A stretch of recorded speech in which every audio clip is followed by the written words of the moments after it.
과정에서 그 부정선거 유포론자에 대한 선거법 네. 처벌조항 신설에 대해서 말씀을 드렸었습니다. 지난 12월 13일에요. 행안위 현안질의에서 그때 당시 이제 국힘 의원님들이 불참을 해서 내용을 정확히 아마 파악은 안 하고 계실 텐데 그때 총장님하고 부정선거 유포자에 대한 처벌이 좀 쉽지 않다는 점, 제도 개선이 필요하다는 것에 대해서 좀 저희들이 공감대가 있었습니다. 근데 이제 존경하는 여당 의원님들께서 오전에 주신 고견들도 저는 충분히 이해를 합니다.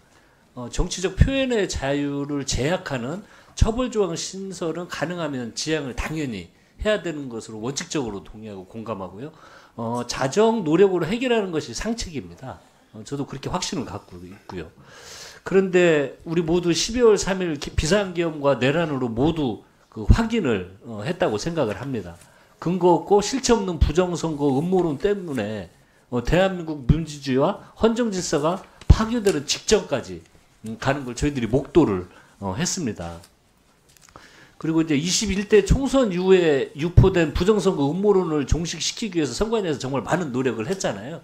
제가 21대 때 그 행안위 간사를 했었습니다. 그래서 이 진행된 걸 잘 알고 있습니다. 홍보도 참 많이 했고 투개표 시연회를 통해서 투표지 분리기로 다 검증도 그 뒤에 했고요. 그 많은 노력을 기울인 걸로 제가 알고 있습니다. 근데 이제 그럼에도 불구하고 부정선거 음모론자들은 계속해서 그 허위 사실을 유포하고 있지 않습니까? 근데 이게 문제는 이제 진영으로 굳이 나눠서 보수 진영이 승리한 20대 대선이나 8회 지방선거는 쏙 빼놓고 이야기를 한단 말이죠. 근데 저는 이게 걱정이 이거 대화가 안 된다는 거예요.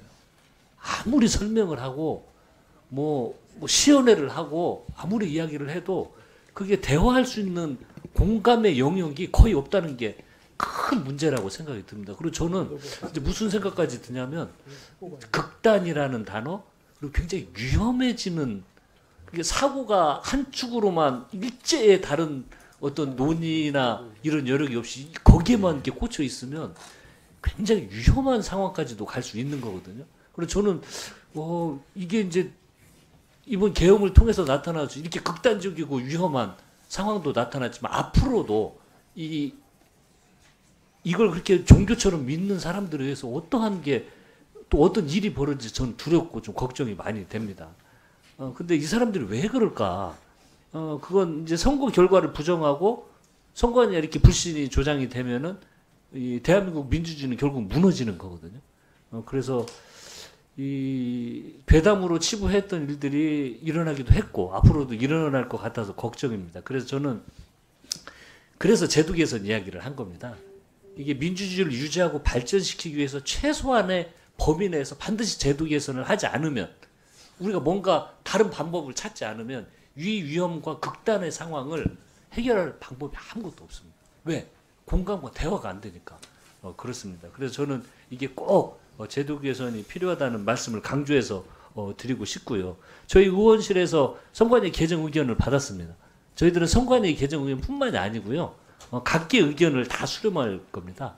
그리고 또 전문가 토론회도 하고 의견을 많이 청취한 다음에 그 다음에 법안 발의를 할 예정입니다. 그래서 저희뿐만이 아니고 우리 동료 의원님들께서도 함께 행안위에서 선관위하고 좀 머리를 맞대고 제도 개선의 논의를 진일보시키지 않으면 앞으로가 미래가 더 걱정이다. 이렇게 말씀을 드리고 선관위도 저희들 이 논의 사항에 적극적으로 참여를 해서 의견을 개진해 주시기를 당부 말씀을 드립니다. 네. 그리고 그 경찰청 차장님, 네. 이거 한번 내부적으로 검토를 한번 해보십시오. 이게 시간이 지나면서 이제 경찰이